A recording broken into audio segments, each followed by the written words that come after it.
Hey there, it's Denise, and this is the pose of the week. The pose today is Warrior 1, Virabhadrasana A. And here's what we look like in the pose. So I'm going to bend my knees and just take a step back.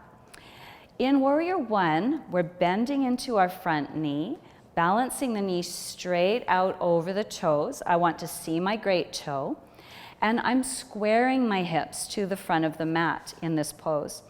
It's really easy to, depending, if you have some restriction in your hip or possibly in the knee in this pose, this hip might want to come back. So we're guiding it forward. You could even use your own hands to self-adjust, squaring your hips to the front. And then if you look at my back leg, I'm keeping the knee straight, not hyperextended, and I have my back foot down at an angle, lifting the arch of my foot. I want my foot to be very energized. So there's a couple of places where this pose can kind of cause us issues, or maybe it's the body that has the issues. And that is one here. If my ankle's a little bit restricted, I might have to keep my foot like this. And you can see my arch is dropping in, and I'm kind of creating an arch on the outside of my foot. But I want to get my arch lifted and the pinky edge of my foot down. So that's one place. Now, doing that might give you some torsion in the knee if you have ankle restriction or possibly hip restriction. So if this makes your knee feel like it's a little bit uncomfortably twisted, here's what I suggest.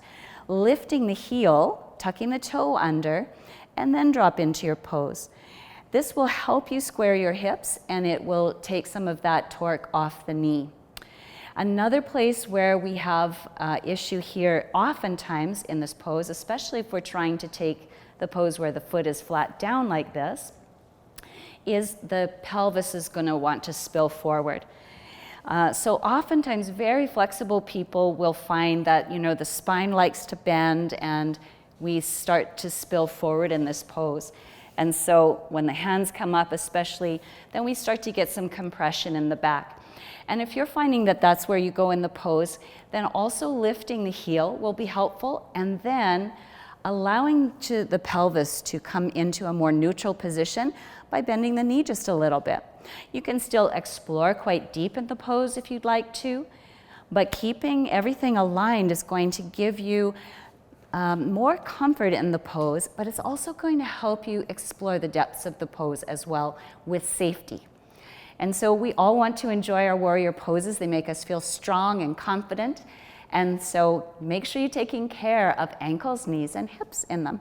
Simple adjustment of lifting the heel and balancing the pelvis. Wonderful. So I hope you enjoy that and that you find it helpful. Let me know, and I will see you next time. Bye for now.